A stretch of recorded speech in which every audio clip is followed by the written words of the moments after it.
Doctor Who Season 5, Episodes 1 to 4, titled The Tomb of the Cybermen. And this is the beginning of Season 5, the second season of the second Doctor.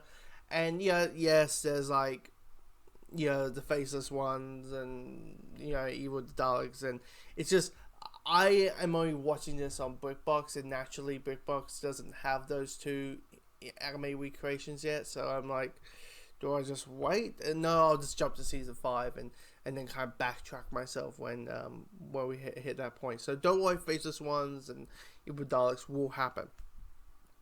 But this story I knew about just because anytime there's a convention and you have Matt Smith as guest,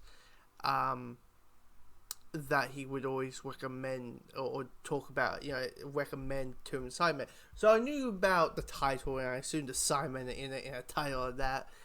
But that's how far I know from the story, the title, and one of the Doctor actors, recommending it to the fans who may just know his stuff or whatever, or just haven't seen it. But so that's all I know. And I'm watching this 4-part story, and I'm like, this is pretty good. This is really well done. I mean, it has like, it's 1967, it's going to have some certain things, that's going to be like Victoria, who's a new companion.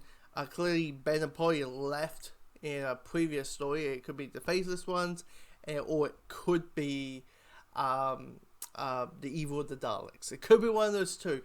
But we have this brand new companion called Victoria. And Victoria, look, I always said that with the classic companions is they pretty much are unchangeable. They pretty much all have the same personalities with different names and different places. Maybe the first episode or the first story they're in, they have some personality to them. But outside of it, they don't have much. Like I always say, like you can, Cole, Ian, Stephen, or Ben, or Jamie, and it wouldn't mean a lick. Or you could have, Susan, but you call her Dota, or Vicky, or Polly, or this case Victoria, and no one would be like that because they are all pretty much the same type of character. And I'm like, okay, this is gonna be a thing, but it does feel like Victoria is the most not intelligent, or not intelligent, but not as bright as the other companions, because she is like Daphne from Stewie Doo, like actually like pressing, actually sitting on a button, and then the door closes on her, and you're like, Doctor, I remember I heard that you like to pick the best humans. Why again? Why this girl? Why is she worthy of being a companion? Why you want to trouble her? I have no idea. Feels like there's no reason behind it. But by halfway, it does feel like we're having a sense of with Victoria, a sense of resolution with the character, as in like, hey, this is her first adventure. I mean, literally, the first couple of seconds of the episode of the story is her reacting to the TARDIS, and of course the Doctor's like, well, it's my home. Well, at least it's been for the last couple of years. Or you have the reveal of her going to speak on the inside, all that. So you got that type of scene. So clearly it's her first adventure, and clearly the idea is, well, it's her first time. She doesn't know the kicks and crannies and what needs to be done and that. And so by the end, definitely when you have this really well done speech, it's really well written, basically about grief. Basically, it's was love but not brief. It was brief but not love persevering. That's essentially what it is. That's essentially what the speech is. This big good decision between the Doctor and Victoria, and that's kind of makes her a little bit more like, okay, I need to step up my game and set up my set up my game in a way. Now the thing, there's a couple of introductions with this This is the first time that the Doctor has mentioned his age, saying, knowing that he's ancient, which kind of makes sense. Like, if you're a person who was this guy at the beginning of the show's history, like from the beginning, and then you are now this guy by a change of face because you died, it kind of shows there's got to be a point where, like, you're like, oh yeah, the character's going to be around 400. Well, he says like 400 years old. And of course there's these age jokes about like, oh, you need a sleep doctor because you're old. You're 400 years old. Like, and he's like, oh, that's very kind of you, my child. But yeah, I think I'm able to hold myself up. And it's like, okay, it's clear. By the sound of things, it's like what, 400 years for one generation, generation, which is not bad. It's not bad, like, constantly, not a bad lifespan. And that it's the first time that we have seen the Cybermats, which are these little mouse things, or slugs in a way, that chip in, and the best way, I don't know how you explain Cybermats for like non-Doctor Who fans. Like, Cybermats are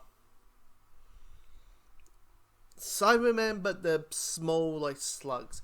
And it is kind of funny a little bit because you have like them, like, literally just moving an inch at a time, or they have these big bug eyes, and you're just like, okay. Okay, you're just like, okay, I get where you're trying to go here, but I don't think it's working. I don't think it's not working. It's just a little bit silly. I kind of naturally, when Cybermats come back and when the Cybermats return, that they will have a better design, and will build up that design out through the years. And that now with the Cybermen themselves, they're able to get the menace there. Like, the place is called the story is called Tomb of the Cybermen, so at some point Cybermen are going to show up.